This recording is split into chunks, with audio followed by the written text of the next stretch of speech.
every presentation I give, 100% every time I give a presentation, whether it's a masterclass or it's a keynote, I will have at least one person who comes up after me and says, "What did you use to build your slides?" Welcome to Macpreneur, the show for seasoned solopreneurs looking to streamline their business on a Mac. Unlock the secrets to saving time and money with your host and technology mentor, Damien Schruers. Hello. Today I have the pleasure of interviewing Juanita Wheeler. Juanita has coached over 100 TEDx speakers, in addition to CEOs, entrepreneurs, and researchers to deliver presentations worthy of their great ideas. Juanita is a public speaking coach, speechwriter, the CEO and head of curation at TEDx Brisbane, and the founder of Full and Frank. Juanita has over 2 decades of speaking experience. He's an adjunct lecturer at the University of Queensland and a global fellow with the Atlantic Fellows based out of Oxford University. Juanita has 3 master's degrees, 2 in business and 1 in social change leadership. She converted to Mac when she left corporate 11 years ago. Juanita, welcome to the show. Thank you so much, Damien. It's lovely to be here. Yeah, thank you for being on the show. You are the first, I think, TEDx speaker and also coach of TEDx speakers on the show. Thank you for being here. And in the pre-show, we talked about how you could not think about running your business on anything else than a Mac. So what is your current Mac? Oh my gosh, my current Mac. So I'm working on a MacBook Pro. I'm actually due to upgrade, so I'm just waiting on that. I'm using one of the M1 series that came out in 2020. Mm-hmm. And so do you use the built-in screen, or do you have an external monitor when you are at your desk? That's a great question. I predominantly use the built-in screen because I am on the run. So the way my business works is I will typically go to my clients. Mm-hmm. And so I just need something I can slide in my bag and go. And I do a reasonable amount of international travel. So at the end of last year, I was in Chile, I was in the US. So I just need something that has enough grunt to do what I need it to do, mm-hmm. but can be very flexible and move with me. Mm-hmm. So I know that the Macs have a good longevity, but I don't expect this MacBook Pro to be 11 years old. So what was your first Mac? Oh, this one's not 11 years old, no. So my very first Mac, though, was a MacBook Pro. It was just the one that was going back in 2011 when I first left. And I was really hesitant. Sorry if you're a diehard Mac fan and have been for years and years. I was a relative sort of latecomer. I was really hesitant to make the switch. I'm not exactly tech savvy. Tech has never been something I've been especially comfortable with. But a dear friend and someone who I trust a lot, who's a brilliant in his work and business, he just kept saying to me, "You have to get a Mac. You have to get a Mac. Everything that you're wanting to go out and do in your business, the robustness that you need, the grunt, the ability to also have it look the way you want, you need a Mac." And I eventually, just based purely on trust that he knew what he was talking about and he knew me well, and said, "Look, there'll be this little transition period and then you'll land it." Because he had come from corporate the same as me, and he had left corporate about 6 months before I did. And so he was like ahead of me on the journey.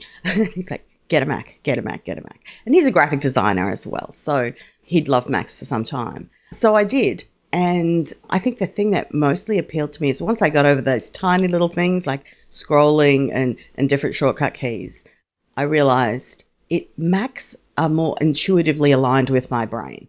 So I think one of the problems I'd had with tech was the PC system did not seem to work in the way that my brain did. Things were not where I expected them to be. The folder structure, the layout, it wasn't intuitive to me. And suddenly with Macs, it was like, someone who designed it for someone who thinks and has a logic process like I do. And that was fantastic. So no, I would never go back. And we not only run my business on Macs, but all of TEDx Brisbane, which is a volunteer operation, but all of our slides, all of our decks, all of our operations, all of our planning, it is all done on Macs. Wow. And yes, so let's talk a little bit about then the applications that you use for yourself and maybe also for TEDx Brisbane. So doing presentations, there are three contenders, right? We have Keynote, which is made by Apple. We have PowerPoint from Microsoft, and we have Google Slides.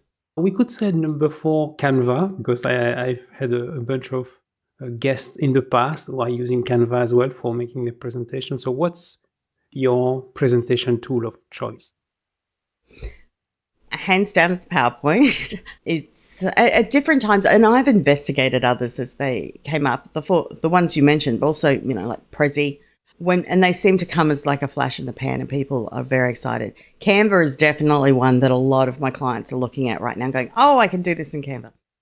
And I usually say to people in their daily lives, "I'm happy to work with you on any, but every single slide that I will make for myself, for my company, is in PowerPoint."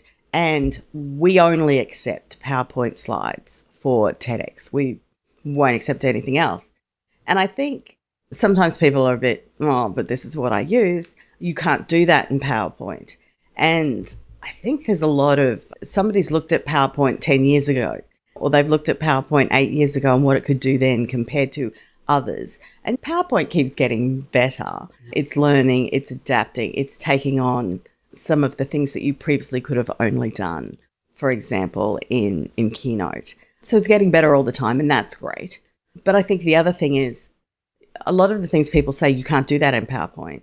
You can, you just have to learn how. Mm-hmm. Every presentation I give, 100% every time I give a presentation, whether it's a masterclass or it's a keynote, I will have at least one person who comes up after me and says, "What did you use to build your slides?" And I'll say, "PowerPoint." And they go, no, but how did you do those things? I'm like, PowerPoint.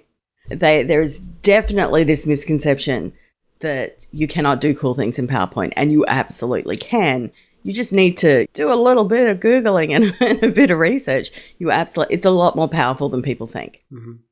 Yeah, the one feature that I was missing in PowerPoint and that made me stick with Keynote for a while was the morphing, right? Being able to animate Absolutely. objects when transitioning from one slide to the other. That was, I think, the secret weapon of Keynote. But people do not realize that. I think it's PowerPoint 2019. I think the 2019 version incorporated morph.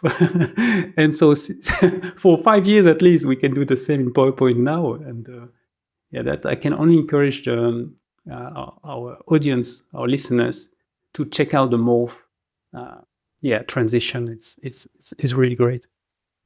Absolutely. And that is exactly one of the features I was thinking of when I was saying it gets better and better. The only one I really tell people and strenuously recommend to all my clients and the people I coach that they don't use is Prezi. And the main reason is I've seen it used, really it comes down to two different ways of people using it. People are either absolutely kick-ass fantastic at using Prezi, in which case the audience is sitting there and they are so impressed by how you're using it and they're just bedazzled that they spend more time sitting in the audience thinking about, "Oh my gosh, I wonder what software that is. I wonder how to do that. Oh, I could use this with my system, blah, blah, blah." And they're not actually listening to what you're presenting, which is a problem. Or you are not a grandmaster Prezi user, which is the vast majority of the population. And it's clunky and it's distracting and it doesn't help you at all. And people just switch off because you've just made it so bitsy and so all over the place that the flow is completely gone. Mm-hmm. So either of those scenarios are not good for you if you're delivering a presentation where at the end you want people to be so focused on what you said and to have persuaded them to say yes, whether that's to buy your products, engage you as a service provider, do a merger and acquisition, change legislation, whatever it is you want them to say yes to. If they've either been so bedazzled they're not thinking about you or completely thrown off by it being so discordant, neither of these are good. Mm-hmm. Yeah, for the listeners who do not know Prezi or have they may have experienced it, but didn't realize it was that. For me, it's like a sci-fi. It's like a sci-fi movie. You're moving in three directions, in 3D, or moving in and out of things, and then zooming and zooming out, and it's from time to time it's actually dizzying because you don't realize, okay, what's happening now. Yeah, I say to people, it's like the worst family tree you've ever seen, but with vertigo at the same time. Exactly. And to make matters worse, the format of the Prezi presentation is proprietary, and it's very difficult to do exports. And I'm part of a business networking organization. It's a global organization, but we have chapters in Luxembourg as well. It's called BNI. And one of our chapter presidents decided to use Prezi for the meetings. And yes, it was nice, and she actually knew how to use Prezi, so it was great, but she forgot to renew the license, and we lost 6 months worth of presentation because there was no way out of this. And in the end I said, no, we stick with PowerPoint. Yes. I usually say to sometimes I'll speak to someone, they're like, oh, I'm off trying this, and okay, cool. So you're platform curious. Do you know what I mean? Your presentation app curious. You're trying all the different ones. Cool. But I generally feel pretty confident at the end when you realize what PowerPoint can do when you use it properly. You're going to come back. That's fine. Mm-hmm.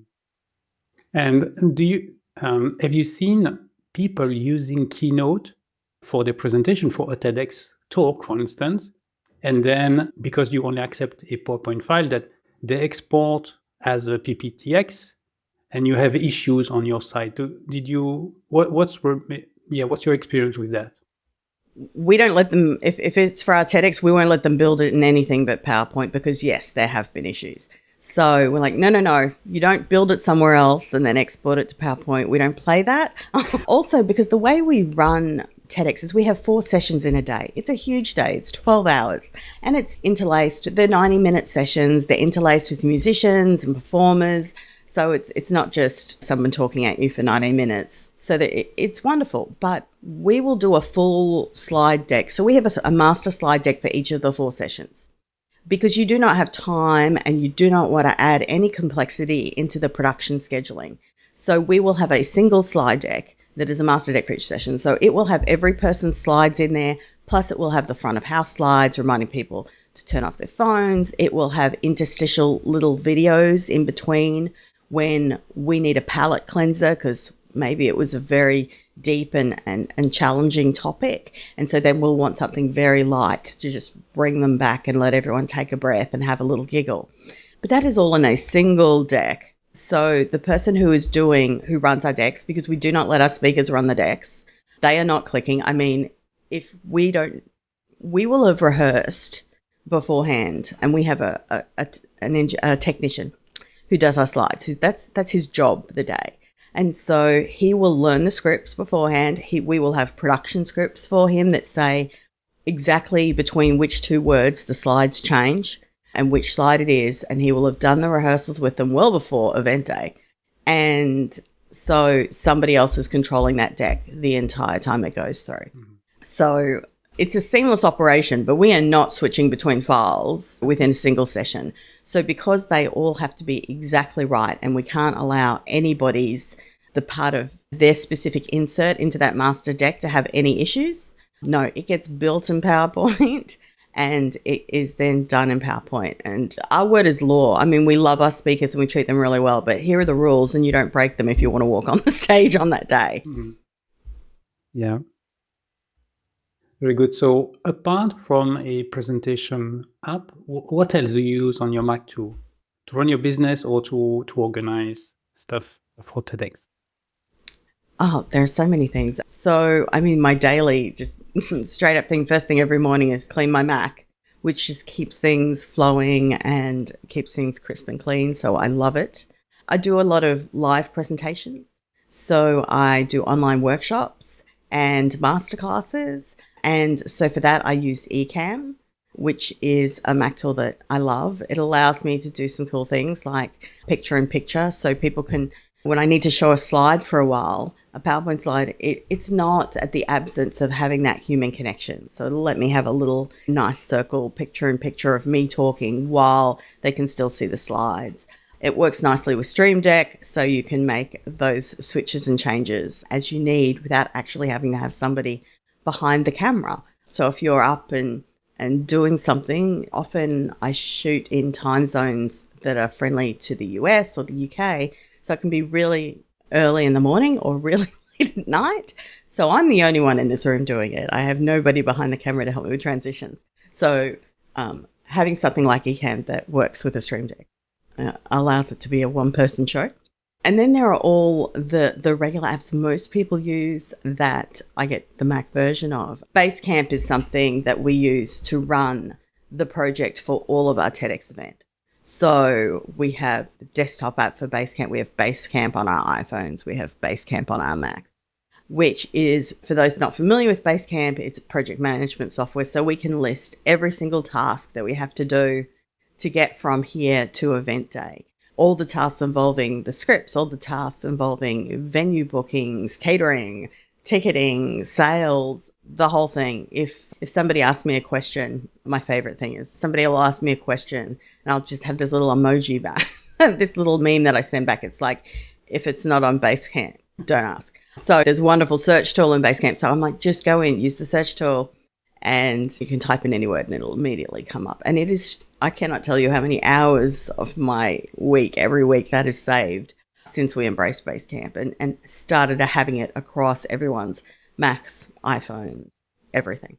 Because our entire event, whether it's the planning and those things, or just on the day, so even on the day between the people who are running all the video production, who are doing the slides, who are doing the audio, everything is on a Mac.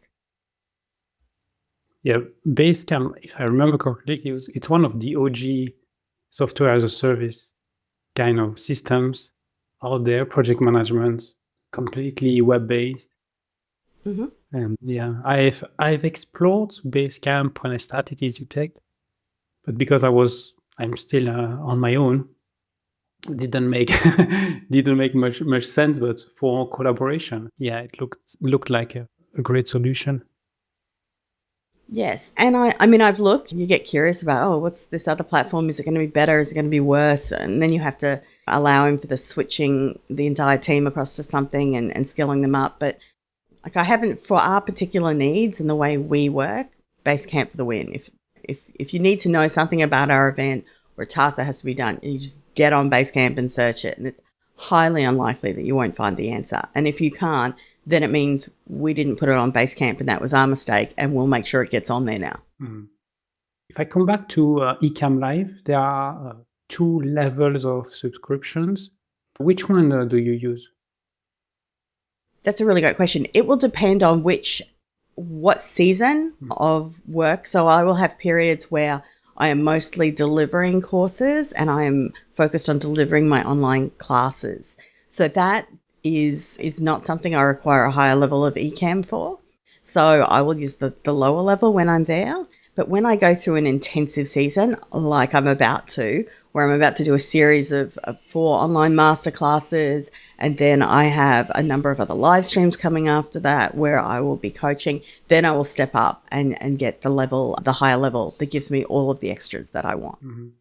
Yeah, so for the listeners, I have the base version, but the top level, I think the top is called Pro, if I recall correctly. And I'm I'm really tempted to buy the Pro simply because it has built-in Zoom integration. And so being able to do a Zoom call, but with all the features, with the different scenes, the ability to pull participants, right? Zoom participants and put them side by side on the screen while doing the recording or the live streaming. Yes, it's very cool. And do you live stream or do you use it just for recording or both? Predominantly, I use that for live streaming Mhm. because of that functionality. You took that real-time functionality to pull people in, to respond to them, to respond on multiple platforms. Like, it's great. For my recordings, I'm switching across very recently and now using Riverside, which I'm also using. I use it a lot when I have hopped on podcasts with other people, so I'd had some experience with it. Mhm. But they've just added some additional functionality as well, which will allow you. Previously, they did not allow you to do post-production and record your slide deck as a separate track. So it recorded whatever slides you put on the screen at the time, but it wasn't its standalone track.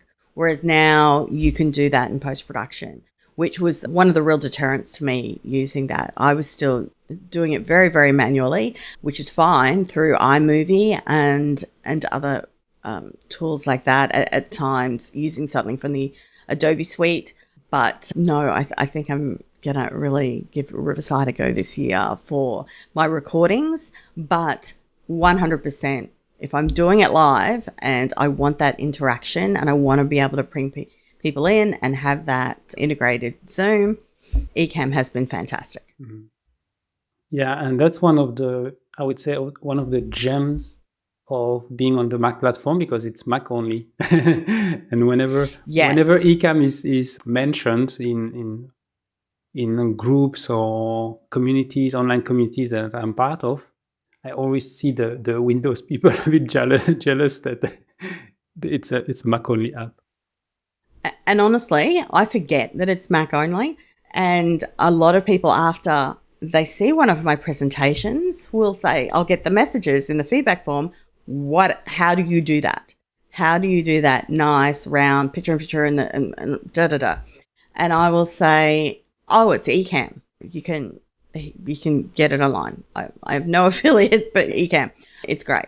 And then they'll come back and go, it's only for Macs. And I just forget that's the case. But yes, people who are on PCs, not happy. But I usually say to them, well, you should, like, seriously, if you've ever thought about switching to a Mac, like, switch to a Mac. There's way more reasons than Ecamm to switch to a Mac. But yeah, okay, that's also one of the perks. Yeah, the alternative, which is cross-platform, is called OBS Studio, and it's free, but the interface is really, really clunky. And even for me, who usually I'm pretty good with tech, but I have a hard time understanding how OBS Studio works. Yeah, I'm not very savvy with tech. Could not recommend. Very good. Let's go to the next section of the show. What tip or trick did you discover on your Mac recently that you wished you knew before? Oh my goodness. I think some of the shortcuts associated with sharing my screens. This is so embarrassing. But the ways to do it, like, I had been very manually going through and clicking, and I couldn't tell you off the top of my head exactly what it is. But what I did was I found out, first of all, the other thing that I use with my Mac, and it's hardware, not software, but as somebody who goes and delivers keynotes and workshops in different locations, like all the time, different companies, different countries, different sites, I have a bag that has every Mac adapter known to man. So if it exists, I own it. And I didn't go and buy it all in one go. Like, when I first started out, I'd ask people what they have. What connectors do I need? What are they? And then I would go and get that particular adapter to make sure I could do that particular meeting. And then slowly you acquire more and more. And before you know it, you have the full kit. And I was only buying them. It was a brand new company. I was only buying them as I needed them, and I knew I was going to get paid for that gig. So it would offset the cost of buying the adapter. This is very early days. And you eventually have this great toolkit. So I have this bag of adapters. So it's funny, I'll rock up somewhere and I'll say, oh, if you have this adapter, and here comes this big bag. And they're like, okay. But so I have slowly built up every Mac adapter you can possibly get, because you have no idea what you're going to walk into when you're delivering presentations at other people's places. And by the way, just a side tip, learn from my mistake. If you're ever delivering or get asked to pitch or pitch for work or to deliver a keynote or some professional development at any site that has anything to do with the government, and certainly if it has anything to do with contractors, mine was with an aviation contractor who provides equipment to the Australian government, make sure you ask them ahead of time what are the requirements, the safety and security requirements regarding slide decks coming into their building. So they had not let me know, but you cannot just plug in a computer. You cannot just plug in your slides. So I ended up delivering an entire presentation with no slides. Well, that was what I thought was going to happen. There was a last minute rescue. There was a huge workaround. I emailed to somebody who had enough clearance. They washed it through a thing. It all happened. I got them about 30 seconds before I was set to deliver a business pitch with no slides, and which was great. I was very thankful, but I had to run off his computer, which was not a Mac. So trying to remember how to advance everything. So tip, if you're going to any of those places, find out if you need to send them a slide deck a week beforehand, just to have it on somebody's computer. And then what type of computer you're going to be driving. Because if it is a PC and not a Mac, just get a clicker. Do whatever you can to advance and make it using them as simple as possible. But yeah, so have all of those tools, have the adapters. And I was using the buttons to share screen or mirror screen. And I was doing it very, very manually through the steps, which follow my brain logic, and that was fine. And I was at a venue giving a keynote presentation a little while ago, and the guy there they were using PCs in the office, but he was like a Mac devotee, and everything at his home was Mac. He goes, there are shortcuts for that. And he showed me a couple, and I'm like, I won't remember those. Can you please send me an email? He said, yes. So now I just have them on a laminated, because I won't remember them either. I just put them on a little laminated piece of paper that goes in that adapter bag. So every time I need to remember what's the shortcut for this, it literally here's this laminated sleeve that I pull out the adapter, I pull out the laminated sleeve, and the shortcuts are on that. And it is so much faster. I mean, it wasn't saving me an hour, but at those points when they're kind of high stress, particularly if you've got people standing around looking at you as you're prepping and setting up your gear in anticipation that you're going to be a wizard. Because obviously somebody who's speaking about public speaking is also going to be a tech wizard. But it's this pressure, people are standing there. It's great to just have a little cheat sheet of things that you need just for that specific task you're going to do. Mm. Yeah, the keyboard shortcuts, oftentimes they don't save a lot of time every time you use it, but if you use it a lot often, it accumulates, right? Over a course of a year, of a couple of years, you have saved hours, even though every time you only save a few seconds. Yeah, it's a great tip. And I think there's a big difference between saving yourself a few seconds when I'm here at home and no one's here watching. That a few seconds, it's still great and accumulates, as you say, over life. But when it's a few seconds in front of 5 people standing around looking at you when you're about to deliver a pitch for however many tens of thousands of dollars worth of work, that's seconds you want to. It's more than the seconds. It's the fact that it looks professional and seamless. Mm-hmm. And you're just glancing down at a little cheat sheet and you do it. And I love when people then say, oh, how did you do that? Like, oh, here, take a photo of my cheat sheet. And you've already helped them and started in that spirit of reciprocity. I've helped you with something. Now be really favorable as you sit here and listen to my pitch. Mm-hmm. I'm curious, the MacBook Pro that you have right now, is it the very latest model that already has a HDMI port on the side, or is still the old model with only USB-C everywhere? It's still the old model with USB-C. I'm due for a new model, and I'm just making those decisions about, do I go now? Do I wait for one more release? But yes, no, I'm rocking, at the moment, I'm rocking one adapter that has a HDMI adapter in that goes into my Cam Link to turn my DSLR into the camera for this. And then I have another multi-port Apple adapter, which is currently rocking the USB for the microphone, because this microphone has got a USB connector, which I love, as well as the power. And there's still another port there that I could use for HDMI, but I don't need it. Yeah, that's the reason why in the end I bought the MacBook Pro. It's the M2 Pro that I bought, 14-inch. But I bought it specifically because it had a built-in HDMI port. And so far, touch wood, so far it has worked everywhere that I plugged an HDMI cable in it. So yeah, so for the moment it has worked, but I still have an adapter with me, a USB-C to HDMI, just in case. And I also have the USB-C to a VGA, right? The old one. Yeah. Yeah, they're good adapters to have. And yes, no, the HDMI port is incredibly enticing. So that will definitely be on the next purchase link. But yes, I like you, assume it won't work in some instance. Always, my entire bag is basically backup plans. And then there are even if I stick in new batteries into my clicker, there are extra batteries in there. And then I have 2 clickers.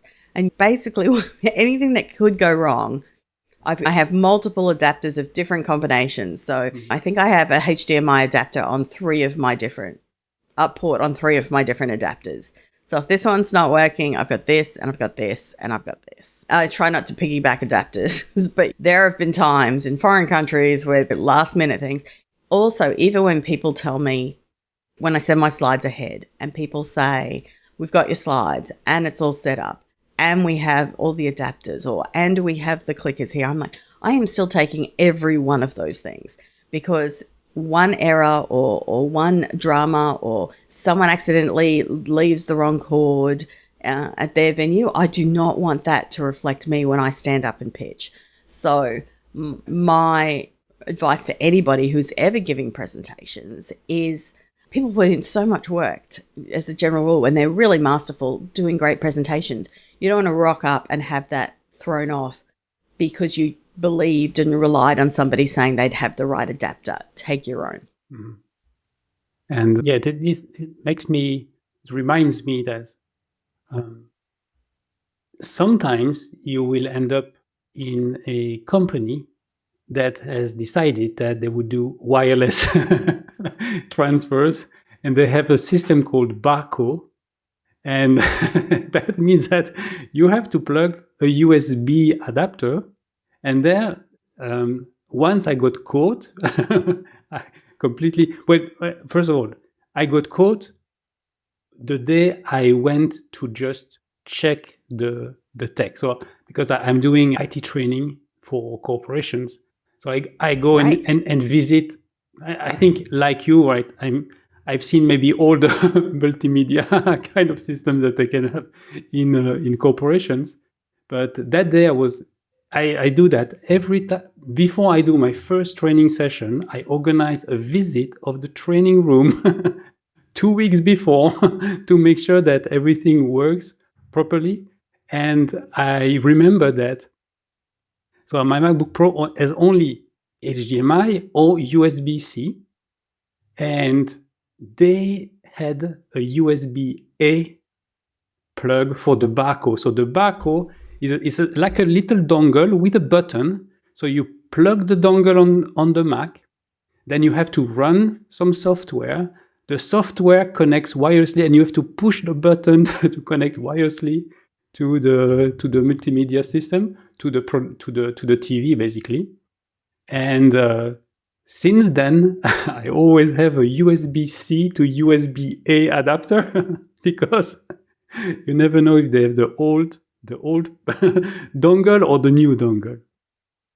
Seriously, I've broken out in a sweat just like listening to the. I'm like, yeah, I've been there. And at the time when it happens, of course, you got your professional game face on, so you're smiling. You're like, okay, not a problem. We can work with this. The other thing is just with the actual copy of your deck. So sometimes my family thinks I'm just obsessive about it, but I will have a copy that will be on my desktop and just not on the cloud, but literally on my desktop, so it will run faster. Because all my videos and everything are embedded. That's a really important tip if anybody didn't already know that, in terms of when you're doing presentation decks. Don't don't rely on being able to connect to the internet in somebody else's building. You don't know how fast it is, how accurate it is, if it'll go down that day, how many people in the room will be rocking the same Wi-Fi with their phones and causing delays. So any videos that you have should all be embedded in, or audio files should all be embedded in your deck. So I will have a copy fully downloaded, 300 meg or whatever it is on my desktop to run. And then I will have a copy in the cloud in case anything goes wrong. And then I will have a copy on a USB drive. And I will have a copy on a hard drive. And it just depends on, so at any point, doesn't matter what that person says. I'm like, okay, cool. Yes, we've got that sorted. Because you just never know. And do everything humanly possible, because it's about your personal brand and your company's success. So take as much ownership of the control of how that's going to go as you possibly can. I also usually will ask if it's a big deal, I'll ask if I can talk to their AV or tech team ahead of the day and just drop them a line, and I'll say, hi, I'm rocking this particular deck. This is my MacBook that I'm using. These are the connectors that I have. I have audio and audio visual files in there. I will need stereo speakers. Is there anything, I use this clicker, it's this. Is there anything else you need from me in order to prepare for this ahead of the day? First of all, they're usually very, very appreciative that you've let them know, rather than them rocking up in the morning for something and someone's just called IT and said, hey, can you just make this work? So they're usually very, very appreciative and happy that that has happened. And it goes so much smoother. So it's a great thing if you are going and giving important presentations to ask if you can speak to whoever will be rocking the AV or the tech that morning, so you can give them any information to make it as seamless for them as possible. Yeah, it's a good point. We often talk about preparing the delivery of the presentation, but the preparation of the tech side of things is as important, because if it is super stressful, you will not be able to deliver the presentation the same way that as if you are relaxed. And yeah, being super prepared on the tech side helps a lot for that as well. Yeah. Yes, and they're very appreciative. If I'm at a conference and I need to go and have these conversations, and sometimes it's big asks, like I was at a conference once, sometimes they'll ask me to open the conference and speak first. That's lovely. I always will. But otherwise, if it's a multi-day conference, I'll say, can I go on day 2? And the reason is I will then go and watch day 1, wherever I'm going to be speaking, and have a look at all of the AV or tech or engagement issues. So there was one in Sydney I was speaking at, and I watched day 1 speaking. And I was speaking in this particular zone where there were activation spaces immediately outside, including really loud basketball hoops. It was a very cool activation space, but very noisy. And people were still doing it, using it in the middle of the sessions. If they had skipped, they go, I'm just going to skip this session and hang out here. So I saw how that worked on day 1. And so I went and spoke to the tech team that very early the next morning. I wasn't on till the afternoon. And I took them coffees and I said, hi, would it be possible for mine? I don't want a lectern, but if we have to have a lectern, because don't have a lectern if you don't need it, because it's a barrier between you and the audience. If you want them to really feel engaged with you and really sell your message well, or convey what you're saying, your idea, in a really professional way, don't have a lectern. But I had to have it. So I'm like, cool, I'm not going to stand behind it. But yes, can we stick it over to the other side so it's not near the basketball noise? So let's just put it on the other side of the stage. And can I get a lapel mic that I can rove with, rather than just having the lectern mic? Also, I'm 4'10", so you stick me behind a lectern and you're seeing like this much of my face. So I went, but I took coffees. It's like, hey, here are your coffees for the morning. Can you help me out with this? And they were very, very happy to, and also appreciative of the coffees. So show love to AV and tech people. They can have a very significant contributing factor to how well you perform and how well your pitch or your presentation goes, because you're spot on, Damien. If you are so stressed from the tech setup beforehand and you're flummoxed and you're perspiring and you're stressed and it's all last minute, and then you've got to turn around and put your game face on and calmly deliver a pitch, It doesn't work like that. It'll take you 10 minutes before you stop wearing your shoulders as earrings to just calm down. So yes, everything you can do to provide ideal situations with your tech before you start speaking, do it. Mhm. Yeah, very good. So we're almost at the end of the show, and here comes the last question. If you were in charge of the Mac division at Apple, what would be your first priority, whether it's on the hardware side or even the software side? Oh my gosh, what a fantastic question. I think the first thing that I would do I'm really happy with the software. I'm really happy with the software. I can't really think of anything that would make it easier for me at this exact moment. I think I would like to make the hardware. I know it's pretty strong and tough, but anything you could do to make it less impacted by drops and spills and international travel and being in a bag that gets thrown around by airport security, that would be really handy for me personally, because my Macs as much as I try to lovingly protect them, I expect a very large amount from my Macs in terms of travel and wear, and you're in this site today and that site tomorrow, and they do pretty well. But anything that could stop things like a little bit of a ding hurting screens, and that would be really fantastic for me. Even if they just brought out a model that said, this is the klutz or the high travel model, that would be great. Yeah, the rugged version of the MacBook Pro, or like they did for the Apple Watch. They created the Apple Watch Ultra for the people who go and do hikes and dive very deep in the water and so on. Yeah, a MacBook Pro Ultra with with rubber stuff. Yeah. And if it could just be put on when you go and do that. It's like, hey, we're about to track through 36 hours worth of transit on 3 different flights through all of these different airports and luggage departments and baggage handlers. Like, let's just stick on the stuff for that. And then when I get to the other end and I'm delivering the fancy presentation, I can just pull it all off, because it can still look neat and slick and impressive, but it's gotten there in one thing. I mean, I recently was at a conference and I'm not kidding, in the foothills of the Andes Mountains. It's like, please, what? And I'm like, oh my gosh, my Mac. So yes, that would be fantastic for me personally. I don't know if that helps anybody else on the planet, but for me, that would be amazing. Yeah, I'm a big Batman fan, and I imagine this would be the Batman MacBook Pro. Yeah. That's what they should call it. Yes, we need the Batman Pro. Yeah, 100%. I love it. Very good. Thank you very much for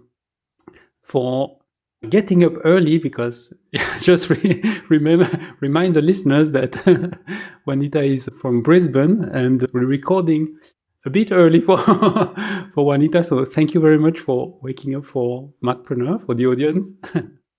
You're very welcome. It has been an absolute delight. I'm very happy to be here. And so where can people find you on? Well, the 2 places I'd recommend is, first of all, you can always find me on LinkedIn, and it's just my name, Juanita Wheeler. And the second place is on my website. The best place to go to is fullandfrank.com/tools. And on that page, you'll find a range of free guides, including how to grow your business using public speaking and how to get started in public speaking. So, as well as some others, but it's a really great place to start and see if they can be of value to you.